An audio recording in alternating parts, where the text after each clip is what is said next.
ആൾജിബ്രന്റെ മുമ്പത്തെ വീഡിയോയിൽ നമ്മൾ ചെയ്തിരുന്നത് ഇൻഡിജേഴ്സ് അണ്ടർ അഡീഷൻ, അതായത് സെഡ് പ്ലസ് ആ ഗ്രൂപ്പിന്റെ സബ് ഗ്രൂപ്പുകളെ കുറിച്ചുള്ള ഡിസ്കഷൻ ആയിരുന്നു. അപ്പോൾ അതിൽ അവസാനം നമ്മൾ എത്തിച്ചേർന്നത് സെഡ് പ്ലസിന്റെ ഒരു സബ് ഗ്രൂപ്പ് എച്ച് എടുത്തു കഴിഞ്ഞാൽ ആ എച്ചിന് നിങ്ങൾക്ക് H is equal to B Z എഴുതാൻ പറ്റും ഫോർ സം ഇൻഡിജർ ബി. ആ വീഡിയോ കാണാത്തവരത് കണ്ടിട്ട് വരും കേട്ടോ. അപ്പോൾ ഈ ബി സെഡ് എന്ന് പറഞ്ഞാൽ എന്തായിരുന്നു?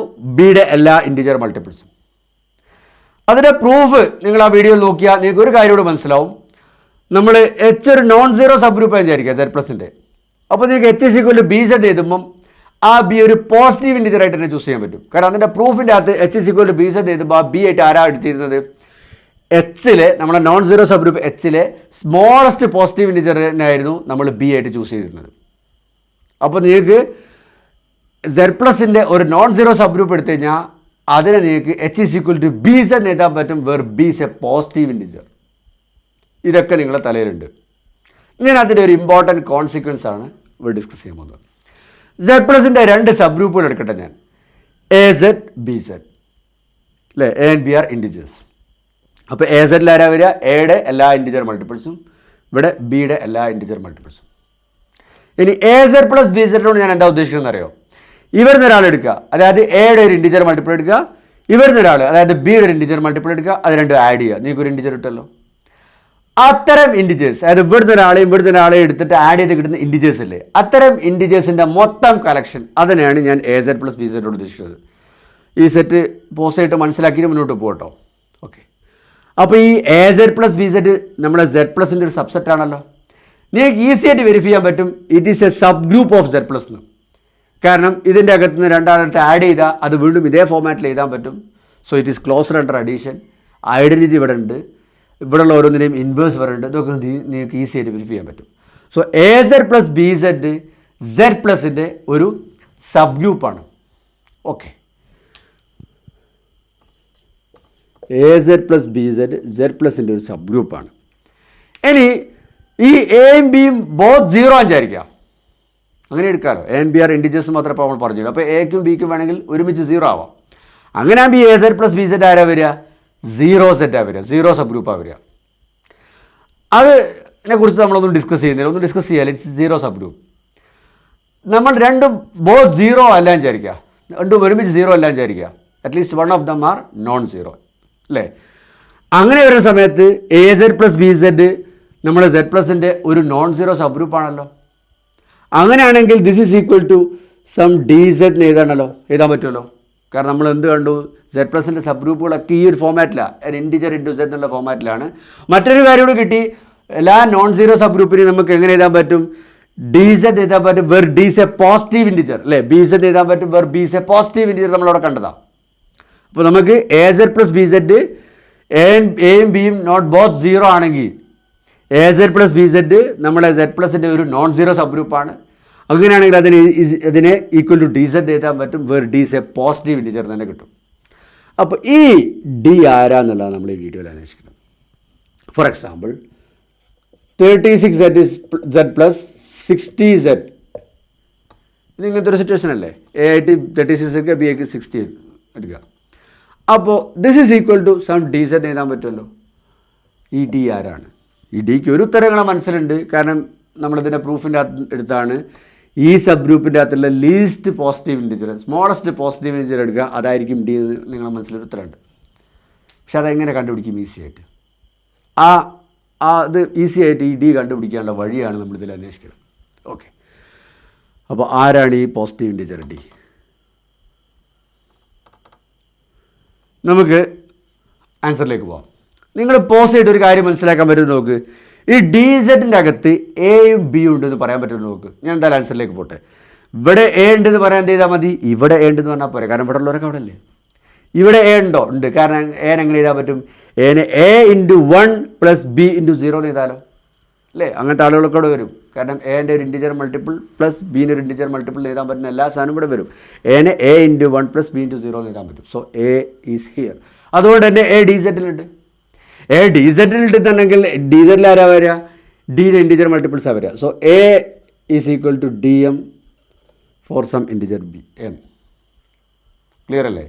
അതായത് നമ്മൾ ഡി എനെ ഡിവൈഡ് ചെയ്ത് കിട്ടൂല ഇവിടുന്ന്.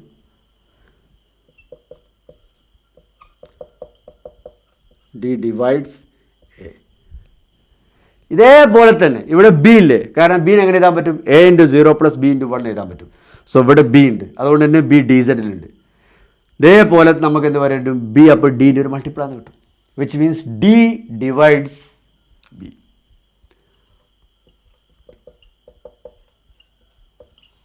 അപ്പോൾ നമ്മൾ ഡി എനെയും ഡിവൈഡ് ചെയ്തിട്ട് ബിനെയും ഡിവൈഡ് ചെയ്യും. അതായത് D is a common divisor of A and B. എയുടെയും ബിയുടെയും ഒരു കോമൺ ഡിവൈസറാണ് നമ്മളെ ഡിന്ന് കിട്ടി, നമ്മളെ പോസിറ്റീവ് ഇൻറ്റിജർ ഡിന്ന് കിട്ടി. ഇനി എയും ബിയും ആർ നോട്ട് ബോത്ത് 0. അപ്പോൾ അതിന് എത്ര കോമൺ ഡിവൈസേഴ്സ് ഉണ്ടാവും? ഫൈനൈറ്റ് നമ്പർ ഓഫ് കോമൺ ഡിവൈസേഴ്സേ ഉണ്ടാവുള്ളൂ. അപ്പോൾ അതിലൊരാളാണ് നമ്മൾ ഡി. ഇത് നല്ലൊരു ആൻസറാണ് നമ്മൾ അന്വേഷണത്തിന്. നമ്മൾ ഡീനെ കിട്ടാൻ എവിടെ പോയി തപ്പിയാൽ മതി? എൻ്റെയും ബിൻ്റെയും കോമൺ ഡിവൈസേഴ്സ് നോക്കുക, അതിലൊരാളായിരിക്കും ഡി. പക്ഷേ അതിലേത്? ഫൈനൈറ്റ് നമ്പർ ഓഫ് കോമൺ ഡിവൈസേഴ്സേ ഉള്ളൂ, പക്ഷേ അതിലേത്? ആ ചോദ്യത്തിന് കൃത്യമായിട്ട് നമുക്ക് ഉത്തരം പറയാൻ പറ്റും. Very C. നമ്മളിപ്പോൾ എയും ബിയും ഇവിടെ ഉണ്ടെന്ന് പറഞ്ഞപ്പോൾ നമുക്ക് ഇതിലെത്തി. തിരിച്ചെനി ഇവിടെ ഡി ഉണ്ടല്ലോ, കാരണം ഡീനെ ഡി ഇൻറ്റു 1 എഴുതാൻ വരും. ആ ഡി ഇവിടെ ഉണ്ട് എന്നുള്ള കാര്യം അറിയാം അപ്പോൾ, കാരണം ഡി ഇവിടെ ഉള്ളതുകൊണ്ട് ഡി ഇവിടെ ഉണ്ടാവും. അതിനൊന്ന് പ്രോസസ്സ് ചെയ്ത് കഴിഞ്ഞാൽ ഈ ഡി ഏത് കോമൺ ഡിവൈസറാണെന്ന് കൃത്യമായിട്ട് പറയാൻ പറ്റും. വെയിറ്റ്, ഡി ഇവിടെ ഉണ്ടെങ്കിൽ ഡീനെ എങ്ങനെ എഴുതാൻ പറ്റും? എൻ്റെയും ബിൻ്റെയും ഇൻറ്റിജർ മൾട്ടിപ്പിളിൻ്റെ സമ്മാക്കി എഴുതാൻ പറ്റില്ലേ? എൻ്റെ ഒരു ഇൻറ്റിജർ മൾട്ടിപ്പിളിൻ്റെയും ബിൻ്റെ ഒരു ഇൻറ്റിജർ മൾട്ടിപ്പിളിൻ്റെയും സമ്മാക്കി നമ്മൾ ഡീനെ എഴുതാൻ പറ്റണ്ടേ? So D is equal to A R plus B S എഴുതാൻ പറ്റൂലേ? Where R and S are integers. Clear ആണല്ലോ? ഇനി നമ്മളിവിടുത്തെ പ്രശ്നം എന്തായിരുന്നു? ഡി എൻ്റെയും ബിൻ്റെയും ഒരു കോമൺ ഡിവൈസറാണ്. അപ്പോൾ വേറെയും കോമൺ ഡിവൈസേഴ്സ് ഈ എക്കും ബിക്കും ഒരു finite number of common divisors ഉണ്ടാവുക, അതിലെ ആരാണ് ഡി എന്നുള്ളതായിരുന്നു. അതിന് നമുക്കൊരു ഈസി ഉത്തരം ഇവിടെ കിട്ടും. നമ്മൾ എൻ്റെയും ബിൻ്റെയും കോമൺ ഡിവൈസേഴ്സിനൊന്ന് പഠിച്ചു നോക്കാം. So let E B A common divisor of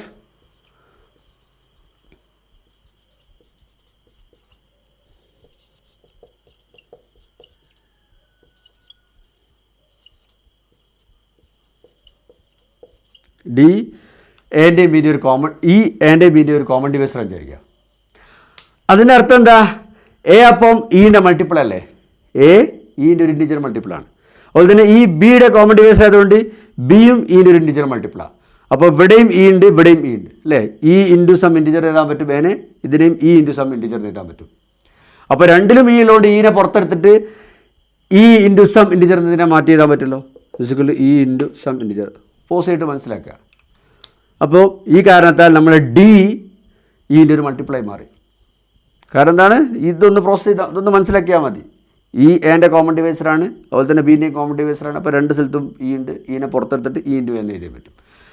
അപ്പോൾ നമ്മളെ പോസിറ്റീവ് ഇൻറ്റിജറായ ഡി ഇൻ്റെ ഒരു മൾട്ടിപ്പിളാണ്, where is a common divisor of A and B.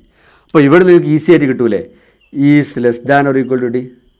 അപ്പോൾ നമ്മളെ പോസിറ്റീവ് ഇൻറ്റിജറായിട്ടുള്ള ഡി ഈ ഒരു ഇക്വേഷൻ സാറ്റിസ്ഫൈഡ്, ഈ ലെസ് ദാൻ ഇനീക്വാലിറ്റി സാറ്റിസ്ഫൈഡ്, ഈ less than or equal to D. നിങ്ങൾ ഏതൊരു കോമൺ ഡിവൈസർ എടുത്തു കഴിഞ്ഞാലും ആ കോമൺ ഡിവൈസറൊക്കെ ഡിനേക്കാളും ചെറുതോ അല്ലെങ്കിൽ ഡിന് തുല്യമായിരിക്കും.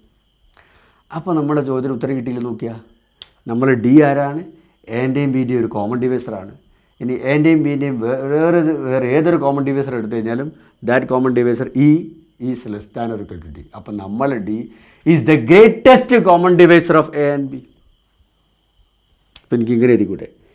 A Z plus B Z is equal to G C D A B Z എഴുതിക്കൂടെ? ഇതാണ് നമ്മൾ അന്വേഷിച്ച ചോദ്യത്തിൻ്റെ ഉത്തരം. ഈ ഡി ആയിട്ട് വരിക G C D of A and B ആണ്.